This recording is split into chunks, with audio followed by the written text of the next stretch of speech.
Gee whiz.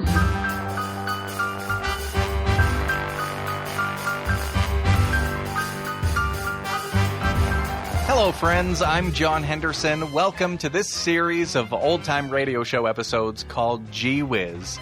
These are the stories of the schemes, trials, and loves of the typical American teenagers, Andy Hardy, Archie Andrews, and Henry Aldrich. Coming up, we've got a great episode featuring an impression of Al Jolson. But first, an episode of the Aldrich family. This was a time when it was perfectly normal for a man to smoke a pipe, and it had tobacco in it. Here is the Aldrich family from March 13th, 1947. Grape Nuts and Grape Nuts Flakes present... Henry Aldrich. Coming, Mother. The Aldrich family. Yum, yum, yum, yum, yum, my Jiminy. Grape Nuts Flakes are good by Jiminy. Sugar roasted, new and better. They're richer now in sweet malt sugar. Sugar roasted, good by Jiminy. Grape Nuts Flakes, yum, yum, my Jiminy. The Aldrich family, based on characters originated by Clifford Goldsmith and starring Ezra Stone as Henry with Jackie Kelk as Homer, is brought to you by Grape Nuts and Grape Nuts Flakes. Hey, I hear there's sugar roasted. And now for the Aldrich family.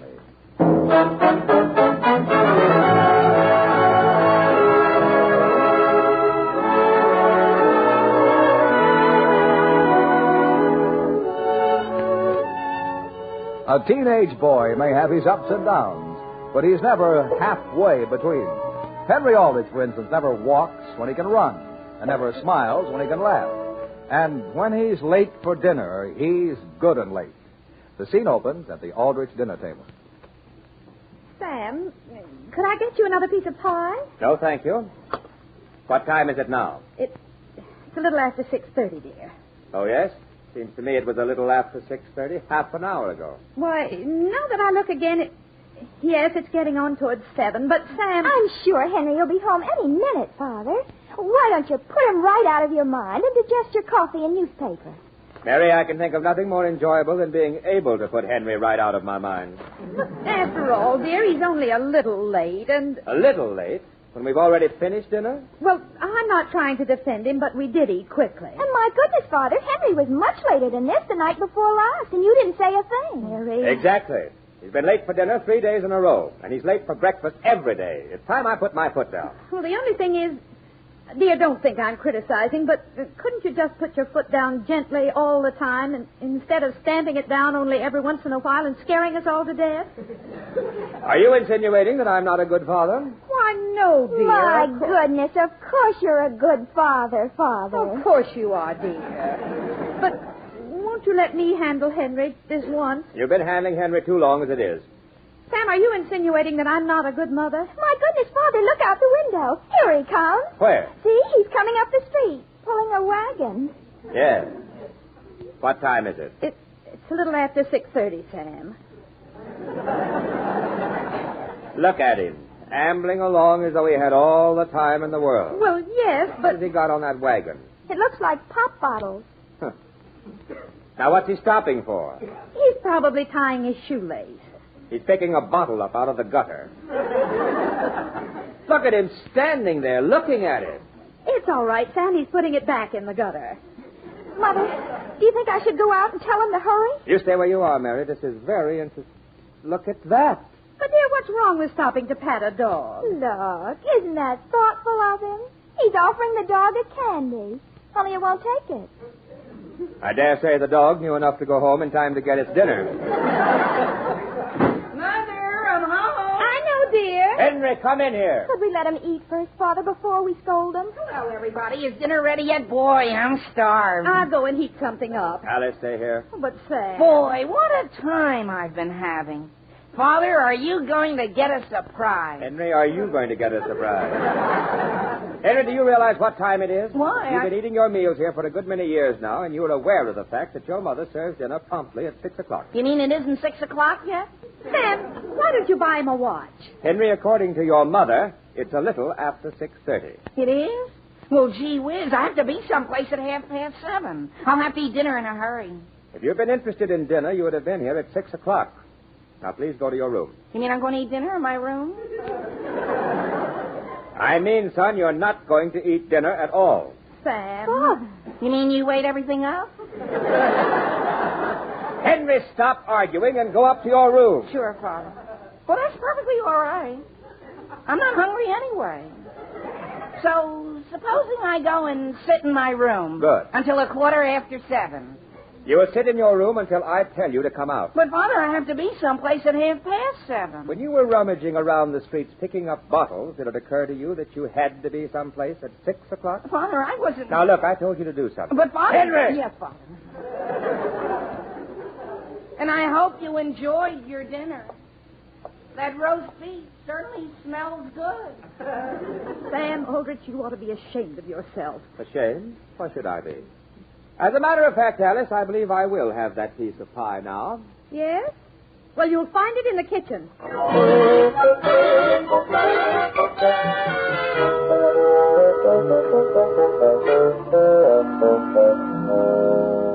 All right, Mother. The coast is clear. Good. You go on downstairs, Mary, and be on the lookout for your father. As soon as I get this sandwich into Henry, I'll come down, too. All right, Mother. Henry? Oh, Henry? Yes, Mother? Alice? Oh, dear. Alice, what on earth are you doing? I'm just standing here eating a sandwich, dear. Yes? Would you like a bite? No, thank you, Alice. I just finished my dinner. Mother, what did you call me for? I didn't call you Henry. Are you eating something, Mother? Yes, a sandwich. Is it good? Yes. It's delicious. Hey, Henry. Come along, Alice. Henry's up here in his room, Homer. Yes, has he finished his dinner, Mrs. Aldrich? No, he hasn't. Homer, don't mention food to him. Why not? Hey, Henry, are you in here? Yeah. Well, hi. Hi. Gee, does that roast beef you had for dinner smell good? Boy, my one chance, my one big chance to earn that pipe I've been wanting at the Havens drugstore. A pipe, Henry? Yeah, and I have to stay here in my room. Gee whiz, do you think I'm old enough to smoke a pipe, too? It isn't for me. It's for my father's birthday next week. Oh. Well, I guess he's old enough. Gee whiz, Mr. DeHaven gave me a job to do, and all I have to do is have it done by 9 o'clock tonight, and he'll pay me the pipe. Well, what's the job, Henry? Is it mixing sodas? Maybe I could do it for you, if it's mixing sodas. Boy, Homer, would you? You see the small pile of overdue bills? All you have to do is go around and collect them all by 9 o'clock. Oh. Well, I don't think I'd be any good at collecting money. Sure you would, Homer. Henry, just before I came over here, I tried to collect an advance on next week's allowance from my father, and boy... You just weren't persistent enough. Oh, yeah? I was so persistent I'm not going to get any allowance at all. But look, Homer, I've already collected 5 bills, and that's not counting Mrs. Clark, who paid me off with a wagon load of ginger ale bottles. Well, I'd like to, Henry, only my doctor says I have to take it easy. Okay. That's all right, Homer. Naturally, I can't force you to help me. And will you please stop swinging on my bedpost? Well, I won't hurt myself, Henry. I've been doing this since I was a kid, and I've never fallen yet. Ouch! Boy. I did that on purpose. Henry, stop that racket! Now, look what you did, Homer. My father thought that was me. He thought that... Homer. Henry, you're choking me. Homer, my father thought you were me. Don't you realize what that means? It means he's crazy, and let go. Listen, Homer, if you were to stay here in my room for an hour or so, see, and move around from time to time... Oh, no, Henry, oh, no. Homer, who'd know the difference? I could get out the back way and collect those bills, and all you'll have to do is sit here. But, Henry, my doctor says I should be out getting some exercise.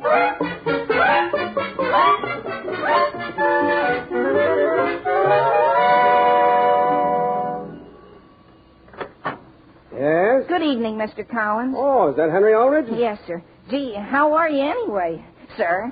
I'm fine, thank you. And Mrs. Collins? She's fine, thank you. And the children? What children? Oh.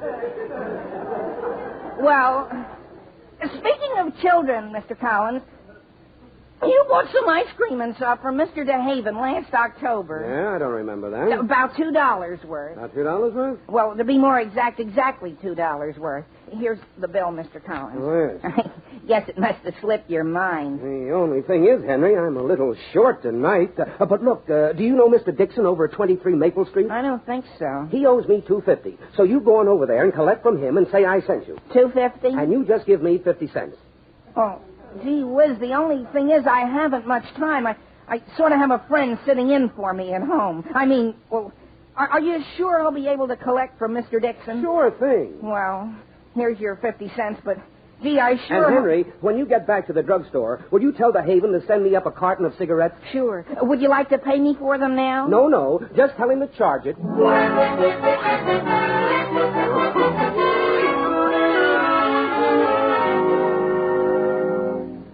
But look, are you sure Mr. Dixon isn't home at all? No, and I can't stand here in the doorway and talk, young man. I have to phone these high school girls. But look, it's only $2.50. Well, come on in the house for a minute while I look in my purse. Yes, here you are. Gee, thanks. Young man, do you know any high school girls? Oh, my goodness. What's the matter with you? What's that? Of course. You'll do. I just have to go out for an hour, and the baby just never wakes up once she gets to sleep. The baby? Yes, and if she does, you can find a bottle in the icebox. Hey, wait, I have too many bottles now. Now, where's my coat? Mrs. Dixon, I can't stay with your baby. I have to get back to Homer. I won't be long. Her name's Diane. Diane? But what about Homer?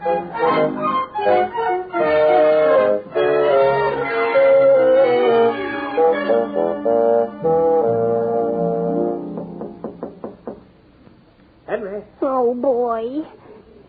Henry. Where'll I hide? Where'll I hide? May I come in? Now, Henry, I didn't say you had to go to bed. You might as well get up. I know you're not asleep with those covers over your head. You know, son, your family seems to think I've been pretty hard on you, sending you up here without your dinner, but I did it for your own good. You realize that, don't you? Henry? Henry, answer me. Now, there's no need to cry, Henry. Look, son, I don't like to have to punish you. This being late for meals might be only a stage you're going through, but sometimes you just don't seem to be our son at all. I don't like to criticize your friends, Henry, but I sometimes wonder if you're not seeing too much of Homer Brown. What? Henry, you sound as though you're suffocating. Well, we won't talk about it anymore. Here, son, I brought you a piece of pie. Now, see here, Henry, don't just stick your hand out from under the covers. Come on out and get it. Oh, boy.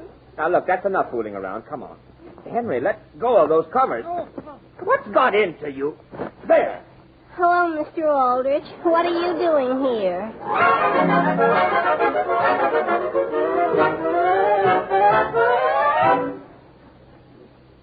Hello? Hello, is that Mr. Foster? Well, my name is Henry Aldrich, and did you know you owe Mr. DeHaven $7.36 from last July? You'll pay it? Swell. Well, there's only one other thing. Would you consider coming over here to 23 Maple Street with us? I have to stay here with a baby, seeing. But Mr. Foster, all the other customers are doing it. Well, some of them are. Well, one of them is. Mr. Foster. Boy, that's a fine thing. Good evening. Good evening. Are you the boy from DeHaven? Yes, sir. You must be Mr. Rice. That's right. Boy, come on in. I sure appreciate your coming over here. Now, how much did you say my bill was? 67 cents. Very well. Here you are. Thanks. Oh, gee, I can't change $10.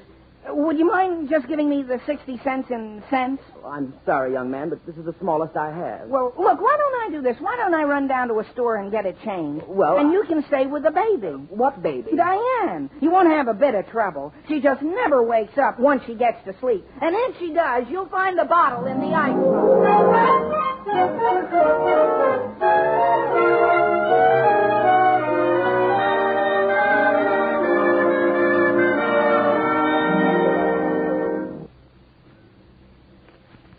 Dear me, Mr. Weiss, what a predicament. Oh, come now, Mr. Wright, taking care of a sleeping baby? Well, there's nothing to it. If the baby wakes up and starts crying, would you know what to do? Would I?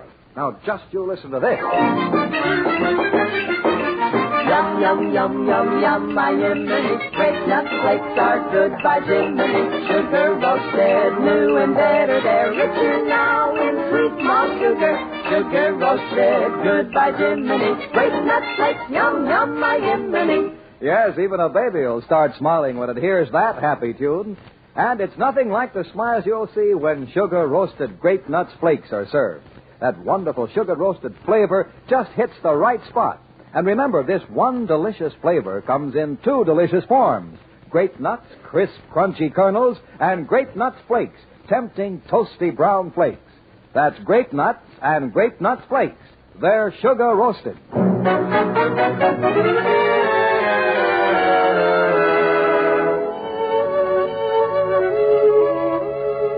And now, getting back to the troubles of Henry Aldrich. When Henry arrived home late for dinner, Mr. Aldrich felt he should be punished. But the reason for Henry's lateness was that he was trying to earn a pipe for his father's birthday present. The scene opens under a streetlight on Centerville's Main Street. Oh, boy. Hey, mister! Mister, could you give me a hand here? Henry! Oh, boy. Father, is that you? How long did you think you could foist Homer off on me? But, Father... And what on earth are you doing lying on your face on the sidewalk? Well, I have to get my face right down on this grating to see where my $10 is. What $10? The one down in this hole. Father, under the grating, it blew out of my hand. Do you realize that you disobeyed me? Do you realize I have been combing this town for you? Sure, Father, but I can explain everything. Get up. Yes, sir. You see, there was this thing I wanted, only I can't tell you what it is. And I just had to collect some bills, only I got held up with this baby, see? A baby owed you a bill? No, Father, it was her father. Well, he didn't owe it to me. He owed it to another man, and I gave him 50 cents because it was a bill from last October. Henry, are you trying to tell me that you owed somebody 50 cents since last October? After all the times I've told you never to borrow money? No, Father, I just borrowed the baby, and then it fell down this grating. What? Not the baby, the $10. Oh, boy. Father, just let me explain one thing to you. Henry, let me explain one thing to you. You are to march right straight home and go up to your room and stay there. Do you understand? But, Father, that $10 belongs to a man over at 23 Maple Street. I'll get the $10 out of here. All I have to do is reach in for it. Now go on home. Yes, Father, I'm going. Don't stop to talk to anybody, and don't come back. Yes, Father.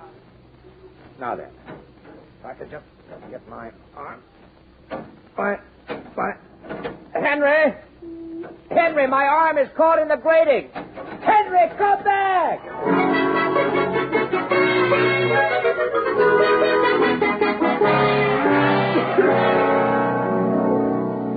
Mother, you mean you really do? Of course, Henry. I follow you perfectly. Well, gee whiz, how is it I can always make you understand? Father always gets me mixed up. Oh, it's very clear to me, dear. You've had a date since last October to mind Mr. Dixon's baby. What? And he said he'd give you his best pipe that he found down underneath a grating if you'd collect $10 that Mr. DeHaven owed him for some bottles.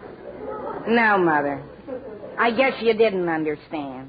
Now, Henry, didn't you say you wanted to get a pipe as a present for your father? Yeah, sure. Gee, if I've made that clear, that's all that matters. For Father's Day. No, for Father's birthday. Oh. Hey, Henry. I'm in the living room, Homer, with my mother. I've been looking all over for you. Your father caught me in your room, and boy, it's a good thing I found you before he did. Homer, you're too late. No, I'm not, Hen. I've got it all figured out. You can hide in my basement for the next few days. Now, Homer, he isn't going to do any such thing. His father said he was to go straight to his room. But, Mother, I just have to collect 6 more of these bills before 9 o'clock. Wouldn't you consider letting me go out for only half an hour? No, dear. Your father's going around saying that I spoil you. Look, Mother, do you suppose there's a way that I could collect the money and still not leave my room at all?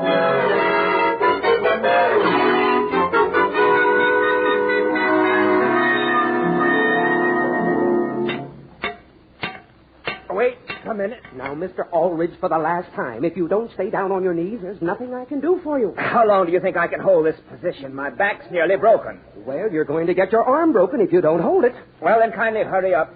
You realize I had to walk 6 blocks with this grate on my arm? Yes, Mr. Aldrich. But I can say I like your attitude. Do you realize I closed this hardware store 2 hours ago and I came from clear across town to help you out? Yes, of course. I didn't mean to. And I'm doing the very best I can. I realize that, Mr. Jackson, and I appreciate it very much. All right. Now, see if you can hold still. Out! Very well, Mr. Aldrich. If that's your attitude, you can go straight to the blacksmith.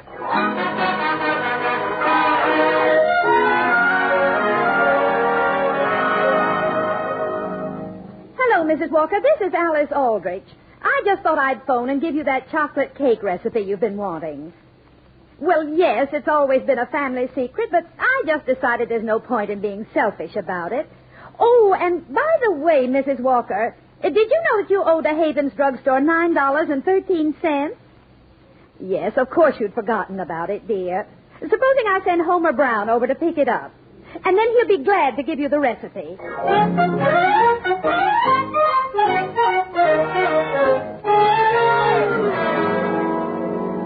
Hello? Hello, are you still there, Doris? Well, I know I'm not home. I'm sitting here in some stranger's house minding a baby. No, dear, a baby. I know, dear, but listen. I gave a young boy $10 and he was going to change it. No, dear, change the $10. Oh, but, dear, you don't understand. Dear? Goodbye, dear.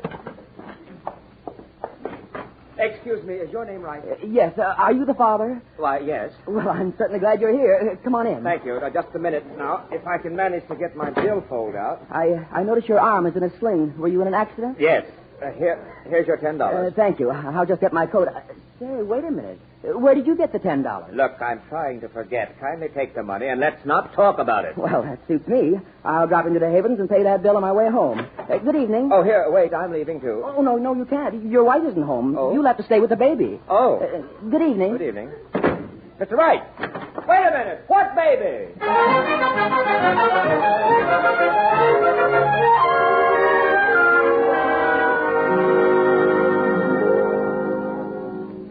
Henry, what time is it? It's just a little after 9 o'clock, Mother.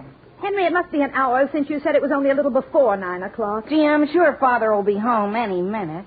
After all, he's only 2 hours late. Oh, let's see that pipe again, Henry. Here, Boy, isn't it a beauty? I'll say. And was Mr. DeHaven surprised when I took in all the money? Yeah? He said to tell you you were the best bill collector he ever had. Gee, Mother, and to think that chocolate cake has been a family secret for generations. Henry? Yes, Mary? I have the tissue paper out here in the kitchen. Do you want to wrap Father's pie? Sure, Mary. Can we do it up real fancy like? You better step on it, Hen, so your father doesn't see it.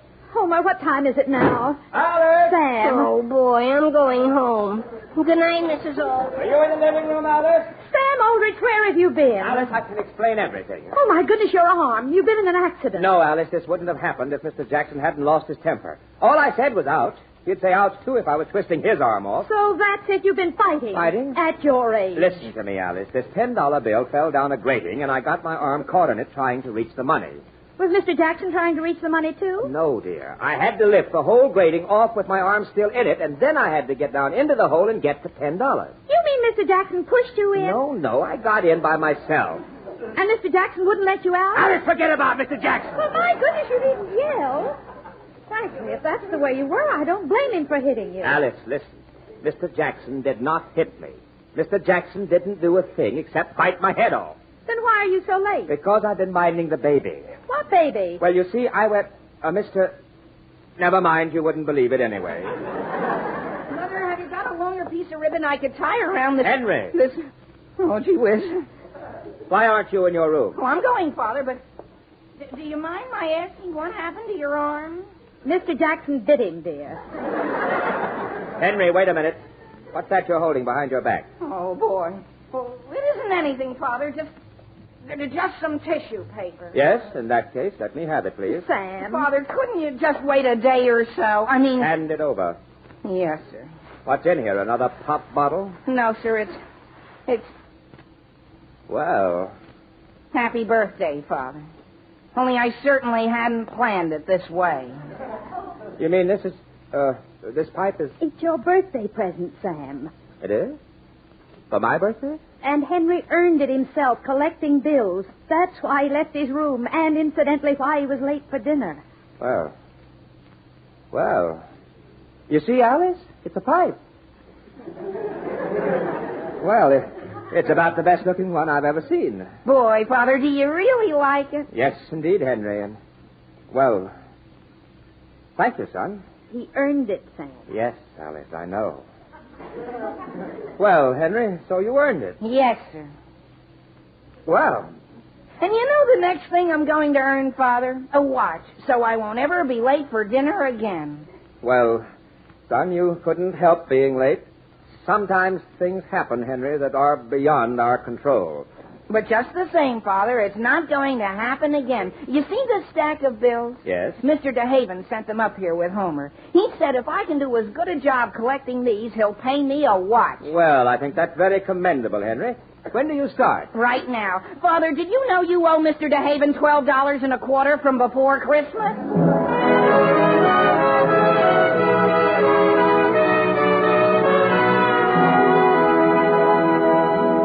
Mr. Weast, I knew a character who prided himself on never being late except once. Well, what happened that time, Mr. Zip? Well, this character sets out for his own wedding 240 miles upstate, but along comes a blizzard and stops the train. So he hires a horse and sleigh, but the horse gives up, climbs up into the sleigh, and goes sound asleep. No. Yes. So next he gets a sled and a dog team, but the dogs wear out and give up. So then my friend gets out his skis, tugs 3 dogs under each arm, and mushes all the way to the church just in time to prevent the best man from eloping with his girl. Man, what energy. Why, he must have been eating grape nuts. He was. He told me.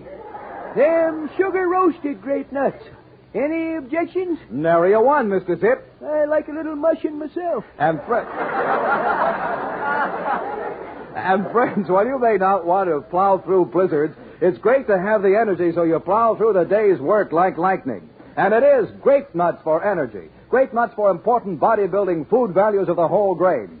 And don't forget, this one delicious flavor comes in 2 delicious forms. Grape nuts, crisp, crunchy kernels, and grape nuts flakes, tempting, toasty brown flakes. They're both sugar-roasted, crisply toasted, naturally nourishing.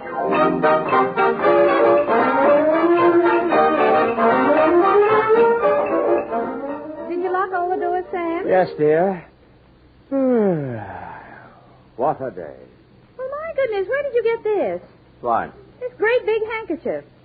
Alice, that isn't a handkerchief, and I'll have to return it to Diane tomorrow. Who's Diane? Well, you see, Alice, it's...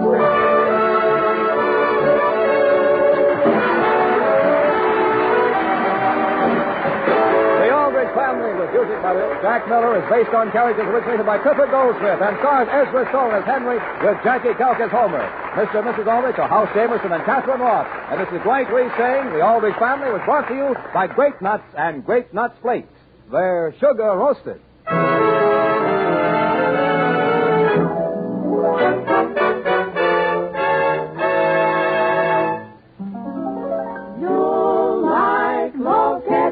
For that old-timey flavor, for log cabin syrup does your pancakes a favor. A delicate blend of maple and cane. Serve it once, you'll want it again and again. You bet you will. What a wonderful breakfast thrill. It's log cabin syrup in the morning. Yes, Log Cabin is America's most popular maple-blended syrup. With Sugar Short, the supply is limited. But you'll never get it if you never ask for it. Log cabin syrup in the morning. Listen again next week, same time, same stations, to another sparkling half hour with the Aldrich Family. This is NBC, the national broadcasting company.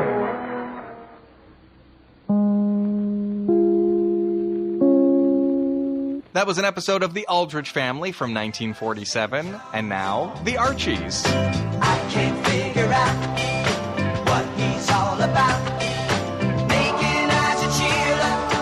Don't he know she's mine? I can't figure out what he's all about. This episode of The Adventures of Archie Andrews came just 3 days after the episode of The Aldrich Family that we just heard. This was a time when you could see a movie for $1. And one of the most popular movies in the theater was The Jolson Story, starring Larry Parks as Al Jolson. What did you say your name was? Al Jolson. You can join Doc Statter's Minstrels in St. Louis next week. You don't mean it. Steve, you hear that? That's from heaven, kid. St. Louis next week. Now, in the movie, Larry Parks does the acting, but the voice you hear, the singing, is actually done by Al Jolson. Al Jolson was one of the most famous singers in the early 20th century, in particular in the 1920s. If you don't recognize his name, you might recognize some of his songs. Swanee, how I love you, my dear old Swanee. There's a rainbow around my shoulder and a sky of blue above. Oh, the sun shines bright, the world's all right, 'cause I'm in love. Climb up on my knee, honey boy. Though you're only 3, honey boy. There's a story about Al Jolson going on stage after a great singer, an operatic Italian singer, Enrico Caruso. Jolson goes on stage and says, "Folks, you ain't seen nothing yet." Baby, I'm coming. Oh. Also in theaters at the time, Walt Disney's first live-action movie, although it had cartoons mixed in with it. It was the stories of Uncle Remus, known as the Song of the South. Wonderful feeling, wonderful. Howdy, Barrett. And they also mentioned probably the greatest comedian of all time, Jack Benny. I might as well practice on my violin.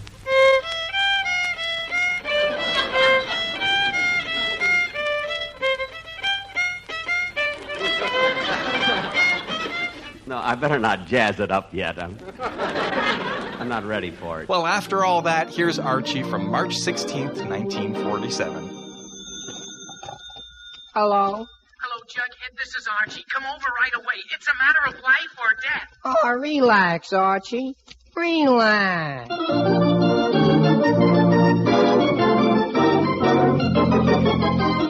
Yes, and you relax too, folks, if you can, because here he is again, right out of the pages of Archie Comics magazine with all his gang.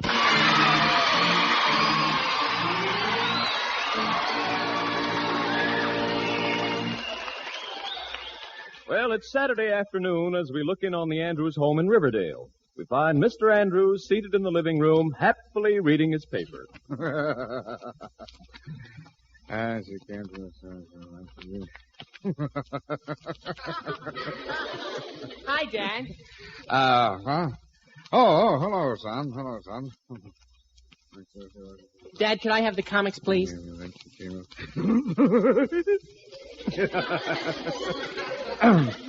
The what? Oh, comics. No, Archie, you certainly may not. Gee whiz. Well, how about the sports section, huh? Sports section. No, Archie, no. You cannot have the sports section or the comic section or any other section. I'm reading this paper, and you can't have any of it. Now, is that clear? Gee whiz, yes, Dad. Yes.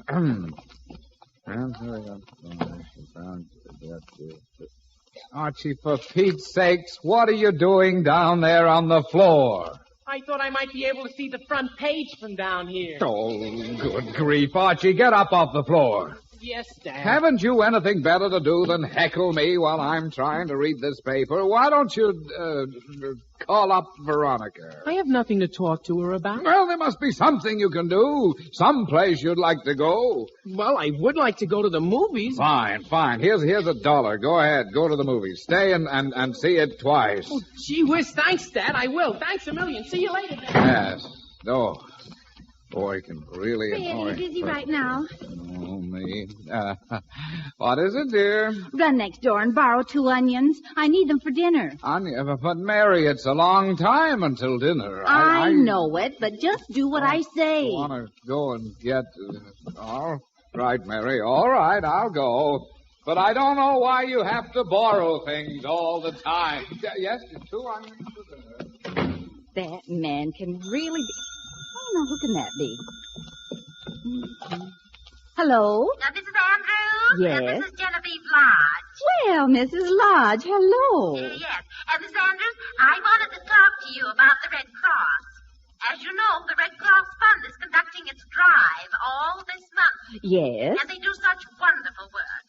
their service to veterans, to the armed forces, to communities in time of disaster, and so on. Oh, of course, Mrs. Lodge. Everyone knows the wonderful work of the Red Cross. Well, tonight I'm giving a big party for the benefit of the Red Cross. A party? Yes, with refreshments and hors d'oeuvre and everything, and I'm charging admission with all the money to go to the Red Cross. Well, that's a wonderful idea, Mrs. Lodge. Yes, isn't it? But I do so want it to be a glorious success, and I was wondering whether your husband would perform tonight. Perform? Yes. He tells such wonderfully funny stories, and I'd love to tell them tonight. Oh, I see. Why, of course, Fred will be glad to. How wonderful, my dear. Simply wonderful. Thank you so much. I'll see you tonight. We'll be there. Bye. Goodbye. Oh, dear. I hope Fred doesn't mind. Maybe I should... Here are your onions. Oh, thank you, dear. But, Fred, Mrs. Lodge just called. Well, what about it? Well, she's giving a benefit party for the Red Cross tonight. Oh, you didn't say we'd go, did you? Fred, that's no way to talk. Now, Mary, I have nothing against the Red Cross. In fact, I have already given them one contribution, and I'm going to send them another check before the month is over. But those parties of Mrs. Lodge's, now, a Fred, bunch of stuffy people and stale hors d'oeuvre that no one can eat. Yes, but dear, and that Mrs. Lodge just fawning all over everybody. Oh, my dear. Yes, my dear. How are you, my darling? Mary, I am not going to that party. But, Fred, she asked if you would tell your joke. I don't care what she... Tell my jokes? Me? Mm-hmm. Oh. Well, Mary, there's nothing I'd rather do than go to Mrs. Lodge's party tonight.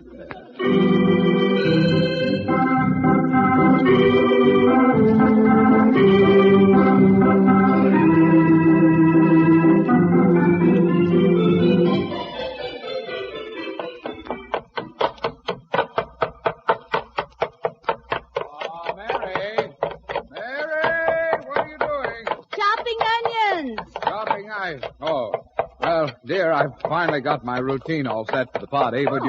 Would you listen to it, dear? I want to get your reaction to the... Why, of course, dear. Go right ahead. Yes. Well, I thought I would begin by... Well, go on. Go on, I'm listening. Oh, all right, dear. I thought you were busy. I thought I would begin... Well... Go ahead. Mary, I would go ahead if you would stop chopping those confounded onions for just 1 minute. Oh, I'm sorry, dear. Go ahead. You have my undivided attention. All right, dear. All right. Now, tonight at that party, I'll make a few introductory remarks, and then I'll lead into my first joke. Yes? I'll say, that reminds me of a funny story. Oh, what reminds you of a funny story? Something I will have said in the introduction, Mary. Well, go ahead, dear. All right. Now, I'll say, that reminds me of a funny story.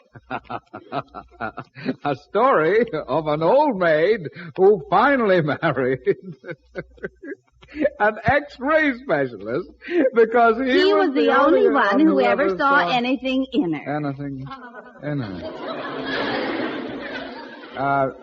Mary, what did you say? I said because he was the only one who ever saw anything in her. But I was going to say that, Mary. That's my... Mary, don't ever do that when someone's trying to tell a joke. It upsets people. It frustrates them, confuses them. Oh, I'm sorry, dear. Bet half the nervous people in this country got that way just from not being allowed to tell the last lines of jokes. I said I'm sorry, dear. I won't interrupt again. Terrible thing. All right, dear. All right. So just see that you don't. Not nice. Now, after I tell this joke about the X-ray specialist, then I have a very funny story about the lightning bug who got caught in the lawnmower. Oh, that must be a new one, dear. How does it go? Well, first of all, I say, do you know what the lightning bug said when he got caught in the lawnmower? No? Well, he said,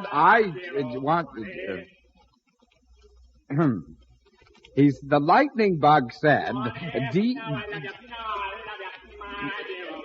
No. Oh, Fred, go ahead. What did the lightning bug say? Well, the lightning bug said when he got... Oh, great. I can't tell jokes with that going on. Is that Archie back from that movie already? Well, he must be. Archie! Archie! Calling me, Dad? Yes, come in here. Okay, Dad. About up north.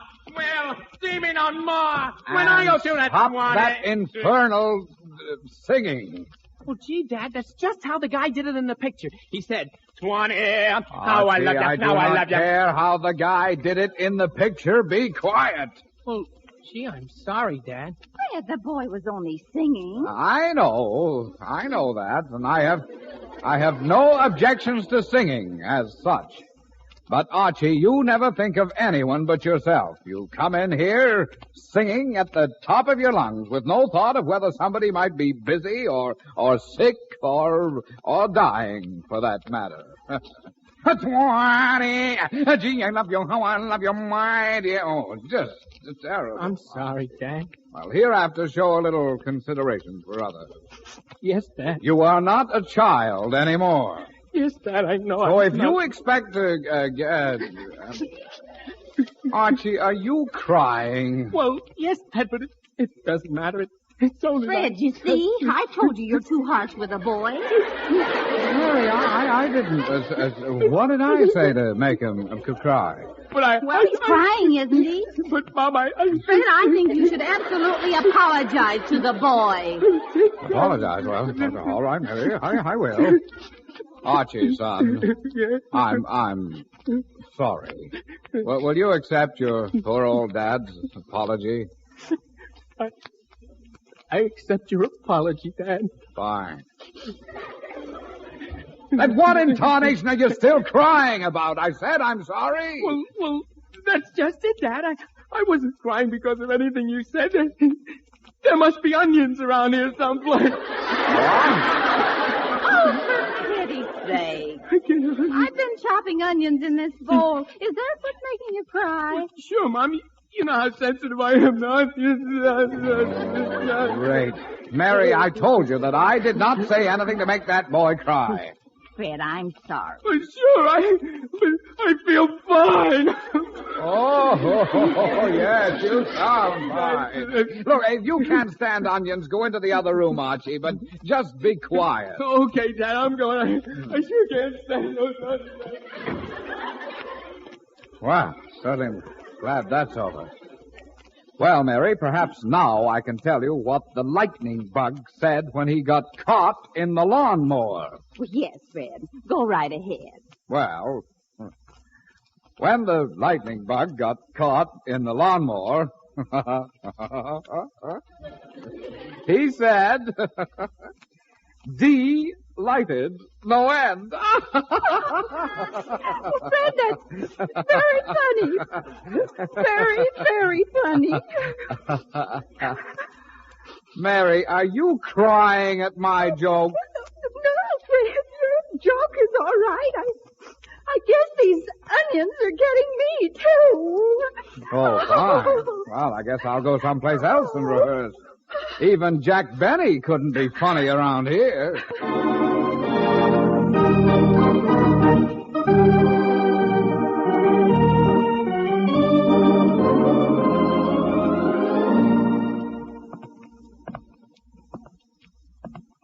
Boy, this fresh air sure feels good.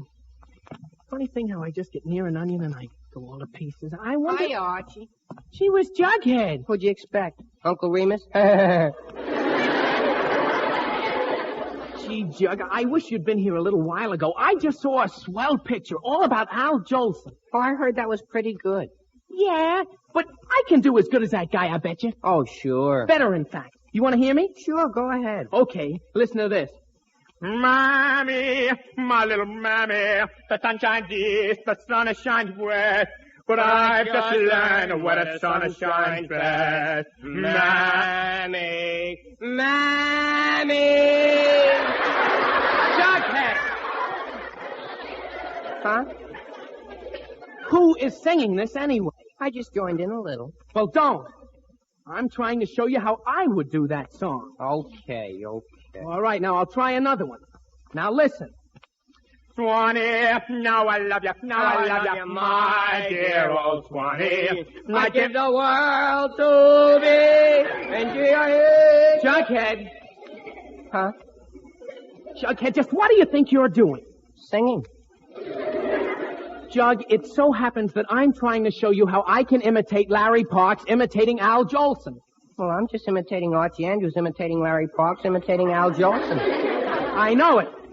But can't you even keep quiet for just a minute? Why? I like to sing. Jug, you can sing all you want to, but right now I just want... said I should keep quiet. Well, that doesn't mean you can't How can sing. I keep quiet and still sing? But if you didn't talk so much, I'd explain you. I'm so trying to much? do a I'm little... not the only one I'm trying to... Well, you're Look, the I'm one trying to that's imitate Al talking. Jolson. What's the All matter? you have to do is give me a little chance to... What are you two arguing about? Huh? Oh, hello, Betty. Where did you come from? I saw you from my house, so I came out. What's the big argument? Archie told me I couldn't sing. I did not, Jug. I just asked you to listen to me sing. Since when can you sing? I can sing a lot better than you. Oh, yeah? Yes, I certainly can. Wait a minute. Since when can either of you sing? Well, that's just the point, Betty. I just wanted to show Jughead I can imitate Al Jolson as good as anyone. You, Archie? Sure. You want to hear me? Well, I should know better, but go ahead. Okay, listen. There's a rainbow round my shoulder, and a sky of blue above. Now the sun shines bright, the world's all right, 'cause I'm in love. There, Betty, how did you like that? Oh, golly, Archie, that was awfully nice. Did you mean it? Mean what? The song. The part about your being in love. Oh, never mind what the song said. What about my imitation of Al Jolson? Did you... Oh, boy, there's Veronica. Hi, Jug. Hi, Betty. Hi, Veronica. Hi. Hello, Archie. Hi, y'all. Archie-kin. I'm looking forward to our date tonight, Archie. Dear. Well... Even if you are wasting your time with Betty right now. Wasting his time. Wasting it. Well, if you're so smart, Miss Lodge, it just happens that Archie has been serenading me. What? Archie? Yes, he just sang me a love song. But I was just... Didn't he, Jughead? Oh, sure. Archie, is this true? Oh, well, I was... Of course it's true. It sure is. Well, I like that. Oh, Veronica, you don't understand. He sang, the sun shines bright, the world's all right, 'cause I'm in love. Right to me, so there. Archie, did you? He sure did. Jug, be quiet. Veronica, I can explain. I'm not the least bit interested in your explanations, Archie Andrews. If you're going to stand around on the street serenading every girl you meet, you can just go out with someone else tonight. But Veronica! But Veronica! But Veronica, wait, Veronica! Oh, Veronica! Gee whiz. Gee, she was pretty sore. Oh, golly, Archie, I'm awfully sorry. I didn't mean to spoil your whole evening for you. Oh, no, Betty, you didn't spoil my evening. Not at all. I've been looking forward to playing gin rummy with Jughead for a long time.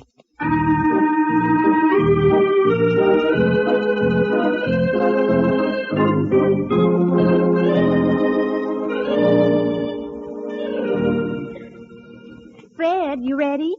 Ready as I'll ever be, dear.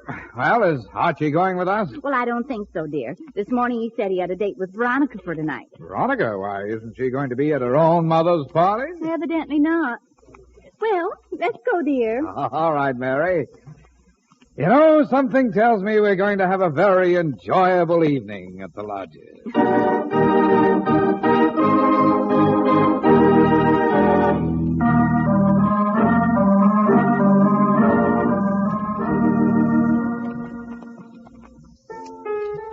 Mr. and Mrs. Andrews, so glad you got here. Hello, Mrs. Lodge. Are we terribly late? Oh, no, not at all. Dear Mrs. Hastings is playing. Come in and sit down. Right. Oh, Mary, good grief, listen to that. Fred, be quiet. I'll sit right there, Mrs. Andrews. Oh, thank you. You sit there, Miss Andrews? Thank you, Mrs. Yes. Lodge.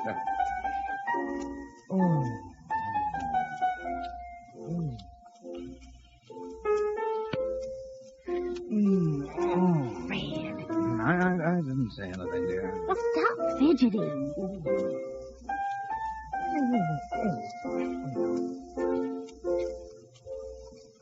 thank heaven for that. Oh, I'm terribly sorry. I thought that you... Well, I am.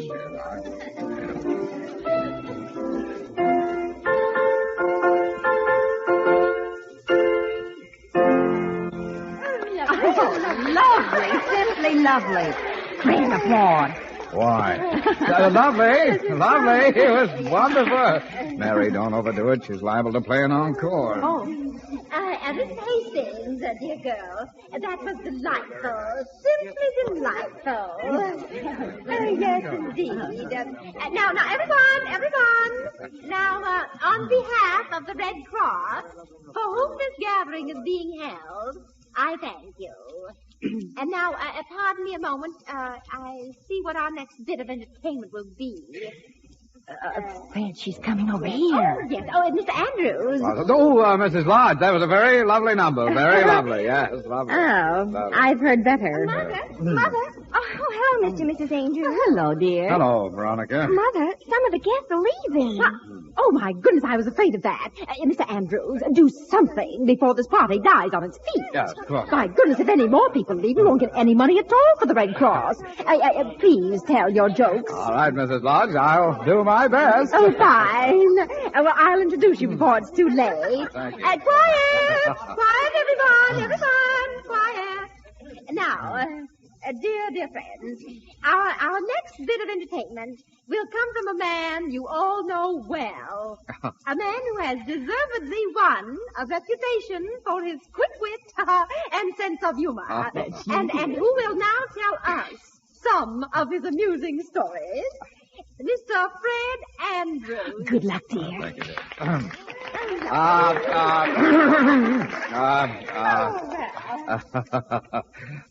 Thank you, Mrs. Lodge, for that very flattering introduction. You read it just the way I wrote it.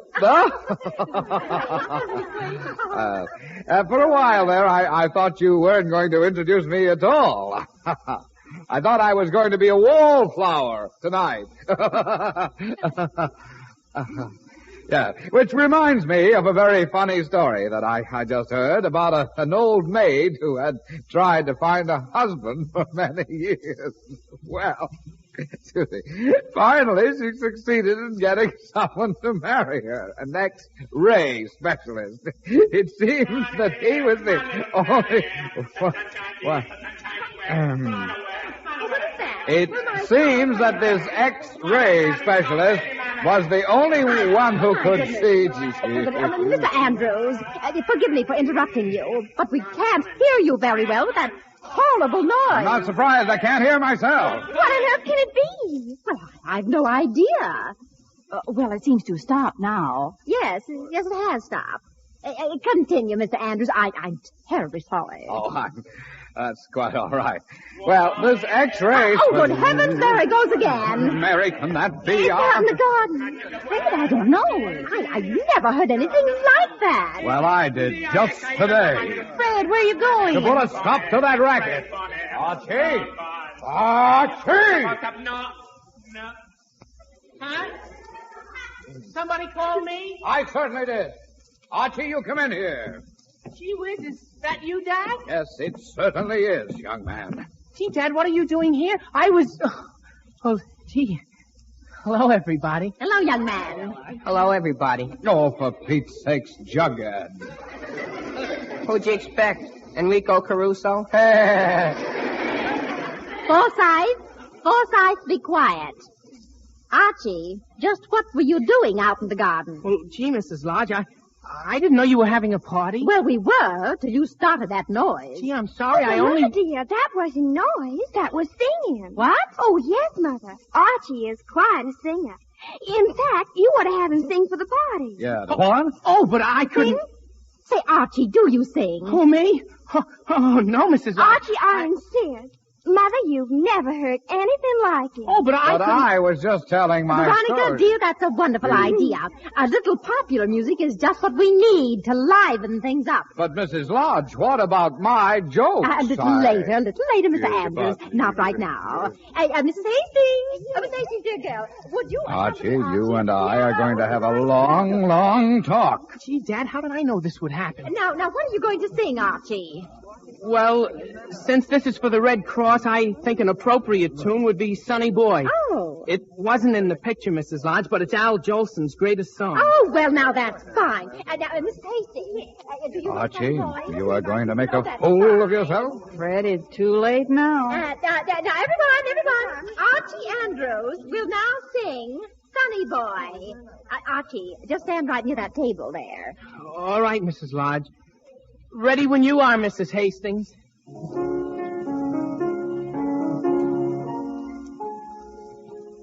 Climb upon my knee, sonny boy. You are only 3, sonny boy. You've no way of knowing, there's no way of showing what you mean to me, sonny boy. When there are gray skies, I don't mind those gray skies. You make them blue, sunny boy. All friends may forsake me. Let them all forsake me. You'll pull me through, sonny boy. You're sent from heaven, and I know your worth. You've made a heaven for me, right here on earth, and then the angels grew lonely. They took you 'cause they were so lonely. Now I'm lonely too, sonny boy.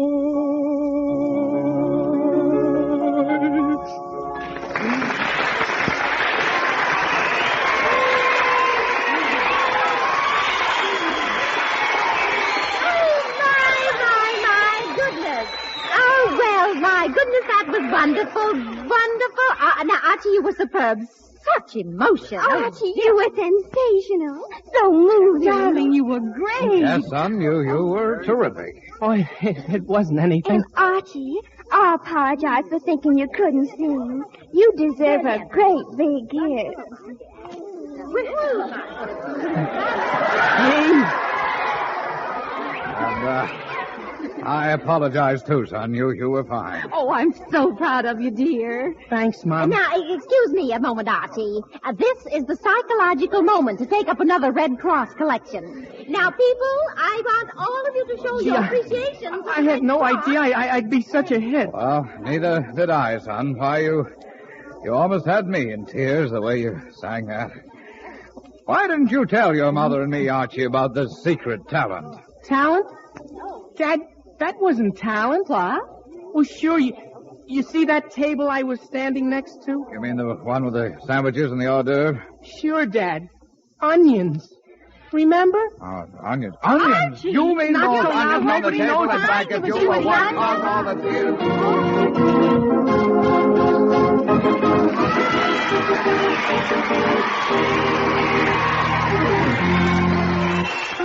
So we conclude another chapter of the adventures of Archie Andrews, written by Carl Jampel and based on the copyrighted feature appearing in Archie Comics magazine. Archie is played by Bob Hastings, Jughead by Harlan Stone. This program is directed by Kenneth McGregor. Listen next week for more of the merry adventures of Archie Andrews. This is Bob Sherry wishing you a very pleasant weekend. So long. That was Archie from 1947, and now an episode of The Aldrich Family. This episode is from March 16th, 1953.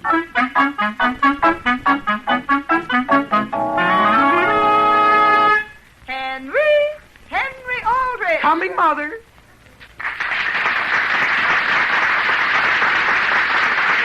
Yes, it's The Aldrich Family is transcribed, written by Clifford Goldsmith.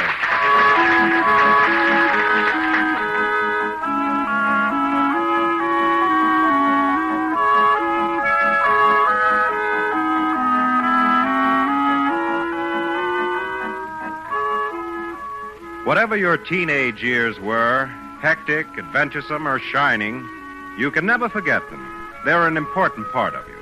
And whenever you go back to them in memory, you'll always find a typical boy like Henry Aldrich right in the middle of them. The scene opens at the Aldrich telephone. The time is evening. Hello? Hello, is this Lucy Smith? Yes. Lucy, this is Henry. Did I by any chance leave my Latin book at your house this afternoon? Well, me too, Henry. Well, you sure I didn't leave it out in your kitchen? Well, has your mother been in or around your refrigerator lately? Henry, ask her whether she's seen my Latin book, too. Homer, keep quiet. Hello, Lucy. Look, if you do find one, could you give me a ring? Henry, does she think she can find Goodbye. Homer, do you realize that whenever I talk on the phone, all you do is stand there and ask questions? Well, gee whiz, you never tell me anything. Who are you going to call next? Never mind. Hello? Oh, who, Henry? Can't you tell me who? Number, please. Operator, give me Elm 227. Elm 227. Henry! Mother, I think I'm on the trail. You just go on reading your paper. Henry, do you mean to say you haven't found your Latin book yet? Well, not yet exactly, Mother. Well, you better not let your father hear you haven't found it. Well, there isn't anything to worry about, Mrs. Aldrich.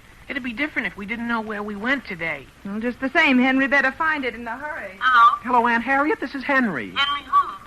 Henry, your nephew. Don't you remember, Aunt Harriet? Oh, yes. Hello? Hello. Look, have you happened by any chance to see Cicero around your house? Oh? Cicero. Yeah, we've been studying him this year. Oh, you mean the book? What color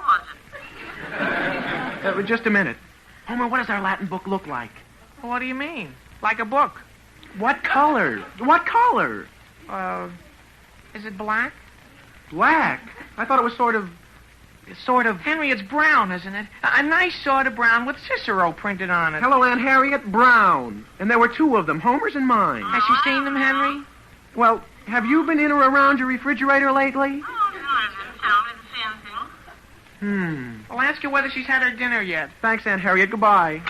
Henry? Homer, be looking up another number. Henry? Yes, Father? You and Homer still out there at that phone? Henry, I think I'll go outside and sit on the front porch for a while. Yeah, but Homer... Henry! Yes, Father, just a minute. Number, please. It's just a question of time, and I'll have the darn thing. Number, please. Operator, give me Elm 344. Elm 344. Yes, please. The whole trouble is, Henry, that you don't pay attention to anything you do. Here it is, the night before you have to get an 88 on an examination to bring your average up to passing. Father, I don't like to contradict you, but all I need to pull me through is a flat 85. I spent nearly an hour this afternoon figuring it out. Hello? Hello, Eleanor, this is Henry. Instead of figuring out a thing like that, you should have been looking for your Latin. Just a minute, Eleanor. Sure, Father, I agree with you absolutely. Eleanor, have you seen my Latin book? Has she? Yes. No. Eleanor, when we were in your kitchen and we put the ice tray back, did we put anything else in with it? Well, like a Cicero. What'd you do this afternoon? Visit every refrigerator in town? Oh. Well, goodbye, Father. Eleanor. You see that, Henry? Your mind isn't on a single thing you do. Father, this isn't the result of anything my mind did. I agree. It's what your mind doesn't do. Yeah, but, Father, don't you see? There's a swell chance I may not even need my Latin book tonight. Why not? Because I'm not even sure we're going to have an exam tomorrow. What do you mean by that? Well, Homer, isn't there a possibility that we don't have an exam until day after tomorrow? Henry, you've asked me that 3 times. Miss Wheeler said it was tomorrow, second period, and that's all there is to it. Are you sure, Homer? Because my father's standing right here.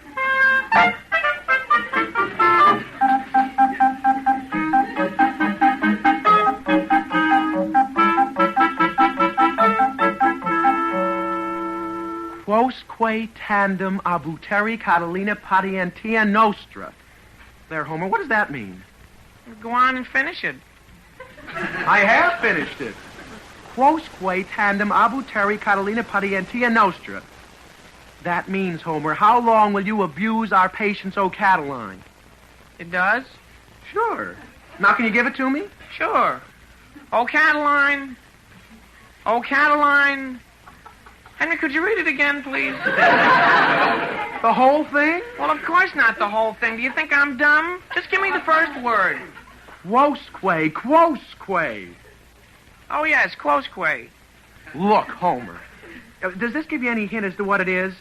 When you measure something, what's the first thing you want to know? Where's the ruler? No, Homer. Supposing you've got the ruler, what's the next thing you want to know? What is it you ask yourself? Henry, are you sure that's Cicero you're reading? Sure, Homer, sure. It's your own book. Didn't my mother just find it down in the preserve closet? Now listen carefully and see whether this brings back anything. Quousque tandem abuteri. Give me one more clue. Homer, if I give you any more, I'll have given you the whole thing. Well, no, I won't, Henry. Honest, I won't. Cataline is measuring something. I know that. No, Homer. Listen, Henry, how long are you going to hold out on me? Homer, you got the whole thing. What whole thing? Well, you just said it. How long will you abuse our patience, Cataline? Well, Henry, I knew that part all right, but is that all there is to it? Sure, it's as easy as rolling off a log. Henry! Let's not talk so loud, Homer. My folks have gone to bed. Now for the next one. Henry, are you sure tomorrow's exam covers the first 3 orations? Well, I heard her say the first 3. Now listen. Abit, accessit, evacit, erupit. Homer, it means he departed, he withdrew, he went out, he broke forth. Sure, that's just what I was going to say. You're crazy. I am not. I knew it all the time. All right, I'll read it again. Abit, accessit, evacit, erupit. What does it mean? What's so tough about that? All right, tell me what it means. Sure. He came in, he fell down, he got up, he fell down again. Now, is that someone calling? No, I don't think so. Well, okay, shoot me another. I'm getting hot. Henry, do you realize what time it is? What time, Mother?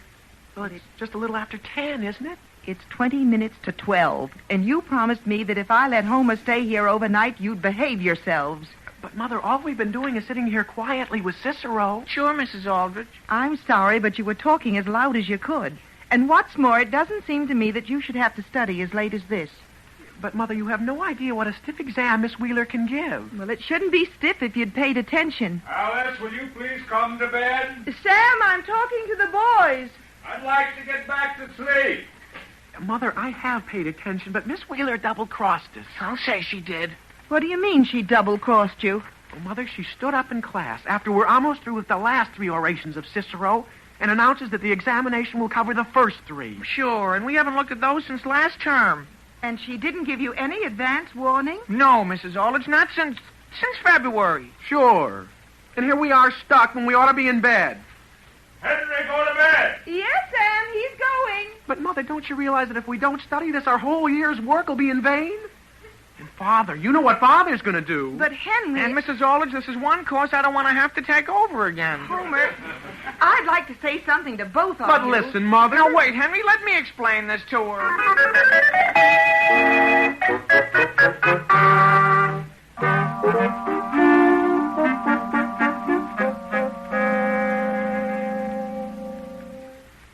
Oh, listen, Homer. What does this mean? In Romuli Facie. What that means? Among the dregs of Romulus. Good, that's swell. Now, how about Homer? Homer, are you asleep? Listen, Henry, stop shaking me. Not so loud, Homer. Do you want me to wake my folks? I wasn't talking loud. Well, you are now, and it's 10 minutes to 2. Okay. Give me that last sentence again. Homer, why don't we be sensible? Why don't we set the alarm for 7 o'clock and finish in the morning?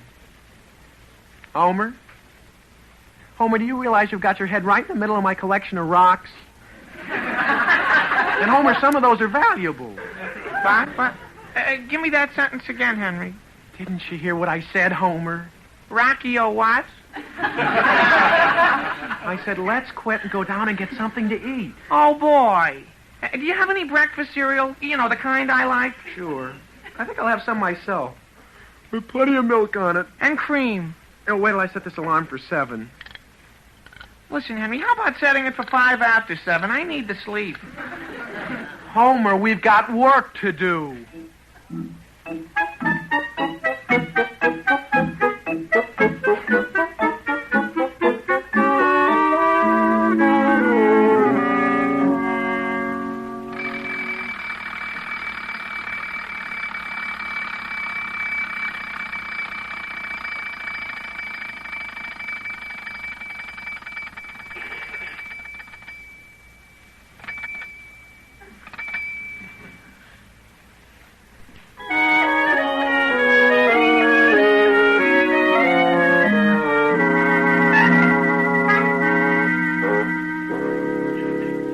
Good breakfast, Alice. What time is it, Sam?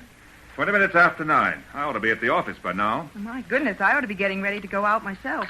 It's a wonder either one of us woke up this morning after being kept awake all night by the boys. What time did they finally stop wrestling? Sam, they weren't wrestling. Alice, I heard them myself. Homer kept yelling at the top of his lungs. He'd come in, he'd fall down, he'd get up. Then he'd do it all over again. Now, dear.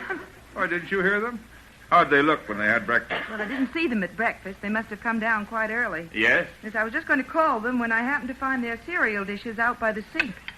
And, Sam, I have never been so upset about anything in all my life. What about?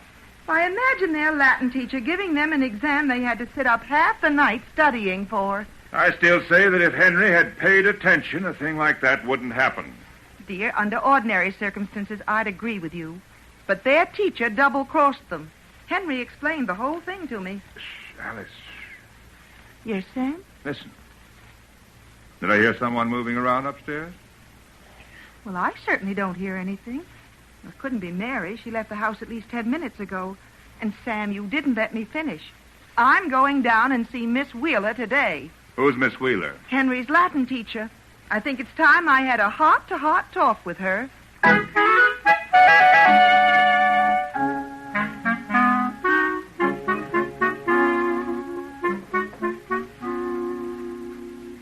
Hey, Homer.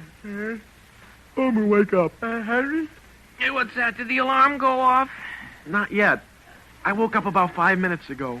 Gee whiz, is it raining out? Not so loud, Homer. Do you want to wake up my whole family? It isn't raining. The shades are down. Oh. What time is it, anyhow? There's the clock right there. 10 minutes to 7. Oh, yeah. Hey. What's the matter? Oh, no. Well, I thought when I first looked at it, it said 25 minutes to 10. It's a funny thing, Homer, but so did I. Hey, come on, let's tiptoe down to the kitchen in our pajamas and get some breakfast. All right.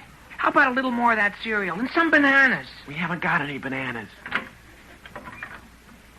Quiet now, Homer.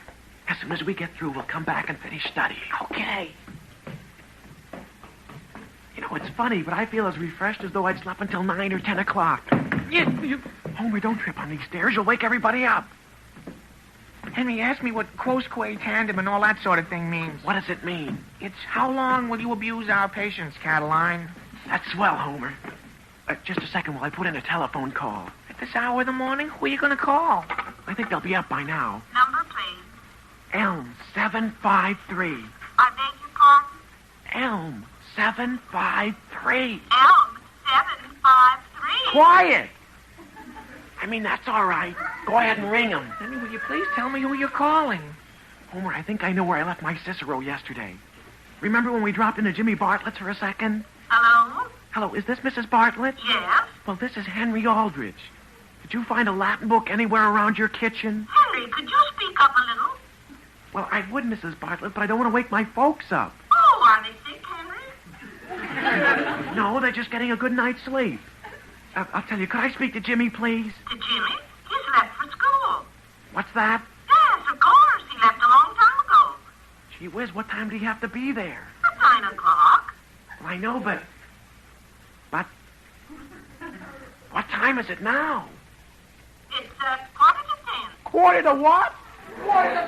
Homer, do you know what time it is? What time is it? Mother! What time is it? Mother! Henry, I asked you what time it is. Mother, Mary! Mrs. Aldrich! Mother!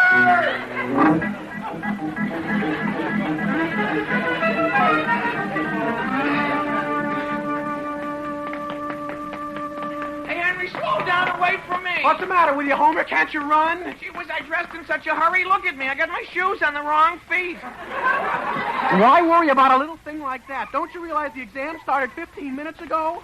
Henry, wait. Your pajamas are showing. Where? Below your pants. Stop and pull them up. I haven't got time. Henry, don't go in that door. That's the girls' entrance. Homer, what difference does it make at a time like this? Come on. Well, open it. I'm trying to. It's locked. Now, you see that? Now we've lost more time. Wait, it's open. I forgot doors in schools open out. Listen, Henry, don't you pay attention to anything. Well, where are the stairs? Where are the stairs? I don't know. How would I know where they are?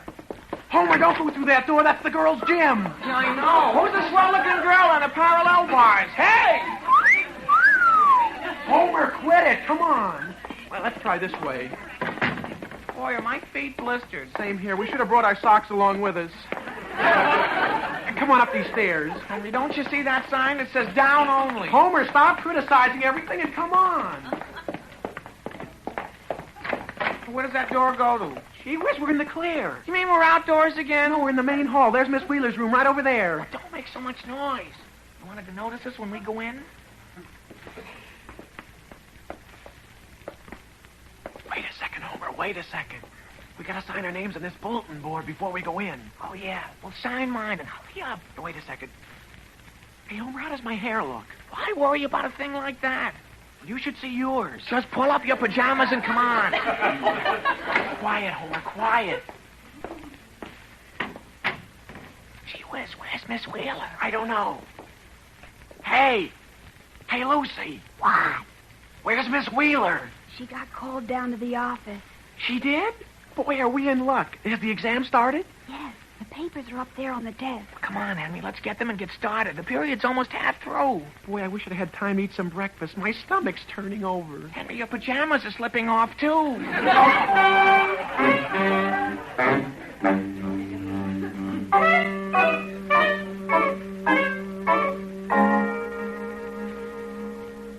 The point is this, Miss Wheeler. Yes, Mrs. Aldrich?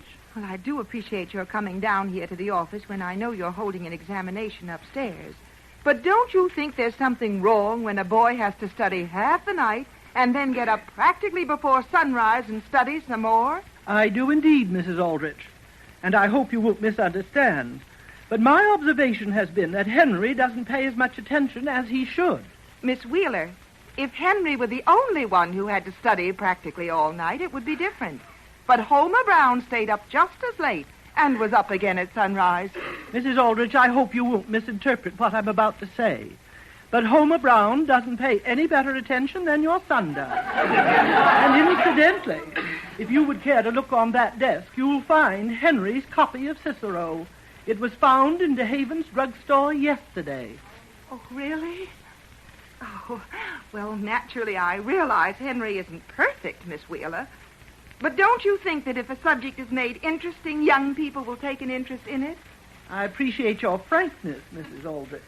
And I certainly hope you won't think I'm in any way criticizing. But when Henry finished his Caesar class last year, I went to Mr. Bradley and I told him I felt it was extremely unwise for us to permit him to take Cicero this year. And just how do you expect Henry to get into college without Cicero? By working, Mrs. Aldrich. By working very hard. I see. Is there a public telephone here I might use? Miss Shea, would you please show Mrs. Aldrich where the telephone is? Well, there's a booth right over here in the corner, Mrs. Aldrich. Thank you. Thank you very much. Good day, Miss Wheeler. Goodbye, Mrs. Aldrich. What's the matter with her? Is it my fault her son had to sit up all night getting ready for tomorrow's exam? Tomorrow? I thought you were giving exams today. I am, but only in Julius Caesar. Cicero is tomorrow.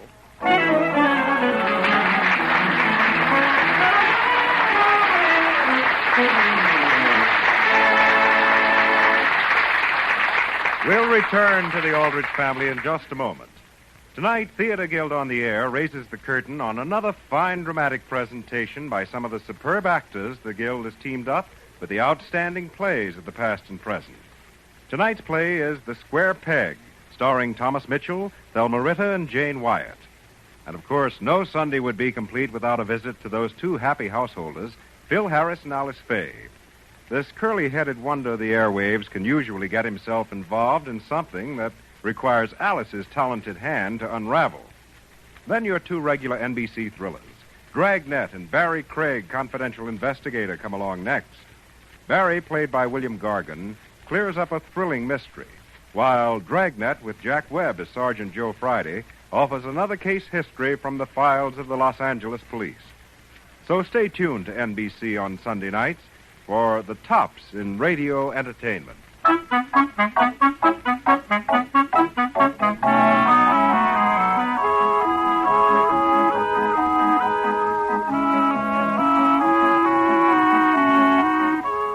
Now, getting back to the troubles of Henry Aldrich.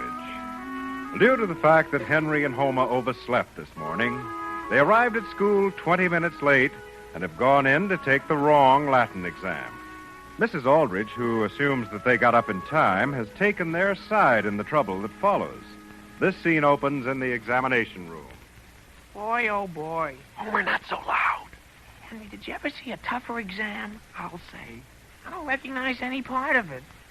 Boy, Homer, am I hungry. I'm so hungry, everything's spinning. Henry, have you answered any? Not yet. Maybe these are on the pages we were going to study this morning, but didn't. Hey, Henry, here's one I recognize. Here's one. Which one is it? Winnie Weedy Wiki. What's that? Well, sure, don't you remember? He came in, he fell down, he got up, he went out. Sure. Homer, don't tell me. Don't tell me. That's cheating.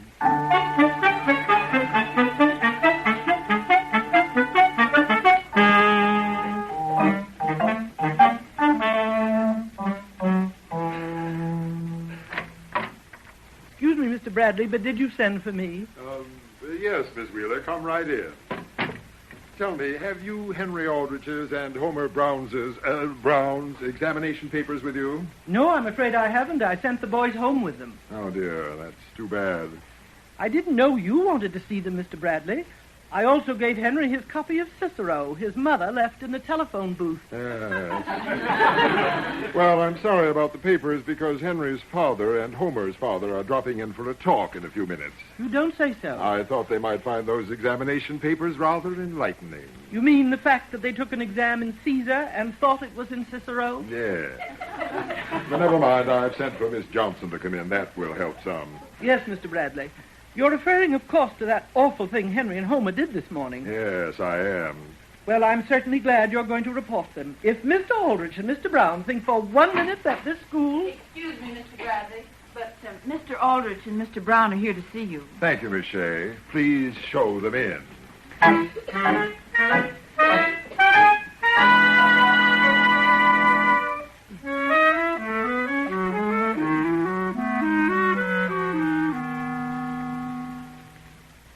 Mother, could I have just one more sip, please?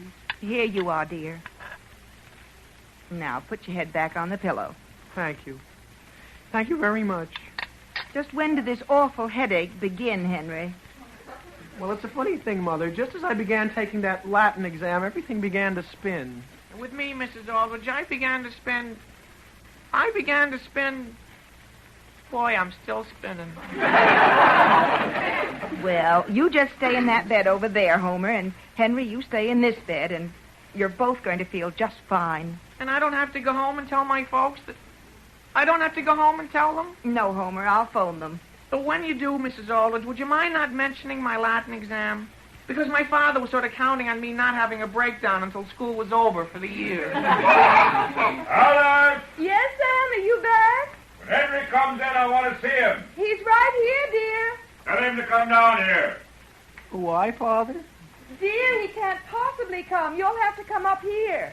Up there? Where is he? What's the reason he can't come down? We're right here. I want to have a talk with him. Hello, Father. Henry, what are you doing in your mother's bed? Why, And who's that in my bed? Hello, Mr. Aldrich. Now, Sam, let's not talk quite so loud. Both of the boys are feeling just terrible. I should think they would. I should think they'd want to crawl right under the beds. Why, Father? Yes, I ought to take you out of school and put you to work. Why, Sam Aldrich. Alice, do you realize what's happened to me? Do you realize? Well, dear, I don't even know what you're talking about. Didn't you phone and ask me to go over and have a talk with Mr. Bradley? And didn't Will Brown and I go? Oh, boy. Well, now, dear, you're Henry's father. It was your duty to go and get things straightened out. I got them straightened out, Alice. I have never been so humiliated, so chagrined. So what, Mr. Aldrich? We'll skip the fact that after studying Caesar for 2 years and Cicero for 1 year, you boys don't know the difference between the two. Did they tell you about that? They did. Well, Father, it isn't as though I didn't know the difference. As a matter of fact, when I walked into the examination, I noticed all the faces were different. Well, sure. We thought they were taking makeup exams. Sam, what happened? Alice, don't you get into this. I'm skipping the fact that you left Henry's Latin book in the phone booth. Oh, is that where I left it? Mother, how did you happen to do a thing like that? We'll skip everything except 2 questions. First, what were you boys doing prowling through the girls' gymnasium trying to flirt? Flirt, mind you, with Miss Johnson, the girls' gym teacher. When did we ever do that, Mr. Aldrich? When did we ever do that? One of you even whistled at her. Was that Miss Johnson on the parallel bars? And second, who, may I ask, is going to pay for your tutoring during Easter vacation? For tutoring, Father? What tutoring? What do you mean, what tutoring? The tutoring that you signed up for. Where, Mr. Aldrich? On the bulletin board. I saw your signatures with my own eyes right outside the Wheeler classroom. Is that what we signed? Not for a course in Caesar. Not for a course in Cicero. But for a course in advanced trigonometry. Trigonometry? Now, listen, Henry, did you sign my name to that? He did, Homer. And, Henry, that's exactly what you get for not paying attention. I'll answer the phone. It's probably the police. The police, Father? Did you report me to the police? I did not. But on top of everything else, when I got home a few minutes ago, I found the car had been stolen. Mr. Aldrich, I didn't even touch it. I've been right up here in bed all the time. Sam, how could anyone have taken it out of our garage? Hello? Central High School. May I speak to Mr. Aldrich, please? This is Mr. Aldrich. Now what's happened? Mr. Aldrich, I'm sorry, but Mr. Bradley wants to know whether you can come down here and let him out. Let him out? Let him out? Yes, you left your car right in front of the driveway, and it's locked, and we can't move it. Well, I'll be right over. Sam, who was it? Nothing, not a thing. They just found my car. They did, Father? Where? If you know what's good for you, young man, you'll get out of bed and study your Cicero. Right now. But, Father, that's the beautiful part of it. We've got the first 3 orations all studied. Henry, it might interest you to know that your examination tomorrow is not on the first 3 orations, but on the last 3. The last 3? The last 3, Mr. Aldrich? Gee whiz, what am I getting out of bed for? Henry, that's the doorbell. You have your bathrobe on. Go down and see who it is. Yes, Mother. And here, take your Cicero. Oh, yes, sure. Thank you very much. Come on, Homer. Alice, I never want to live through another day like this. You know, I had a feeling all the time you didn't pay any attention to what Miss Wheeler said about the exam. Why? I, Henry?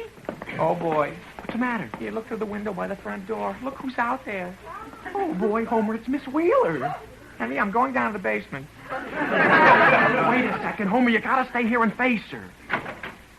How do you do, Henry? How do you do, Miss Wheeler? I'm very sorry to have to bother you, but do you happen to have those examination questions you answered today? Oh, yeah, sure. They're right here in this Cicero. Yeah, we've been sort of looking them over and realizing what a mistake we made. Really? I don't know what that was.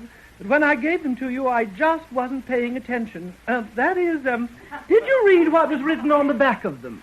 No, Miss Wheeler, we had a hard enough time reading what was on the front. May I have them, please? Oh, sure, here. Thank you so much. These questions on the back are for your examination tomorrow. Goodbye. What's that? You mean... Listen, Homer, why don't you ever pay attention to anything?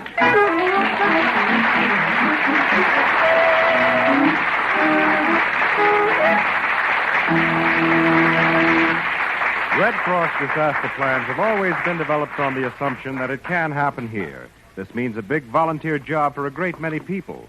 At the same time, it offers everyone an opportunity to be trained and ready to do a job in case of a local or national emergency. Disaster preparedness is emergency preparedness. Your help is needed. Call the Red Cross and offer your services also. And don't forget, this is Red Cross Month, Won't you be generous in your 1953 contribution to the Red Cross Fund appeal? Answer the call. Give generously.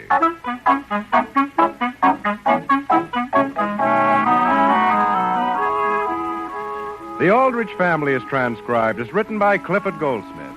Henry is played by Bobby Ellis and Homer by Jack Grimes.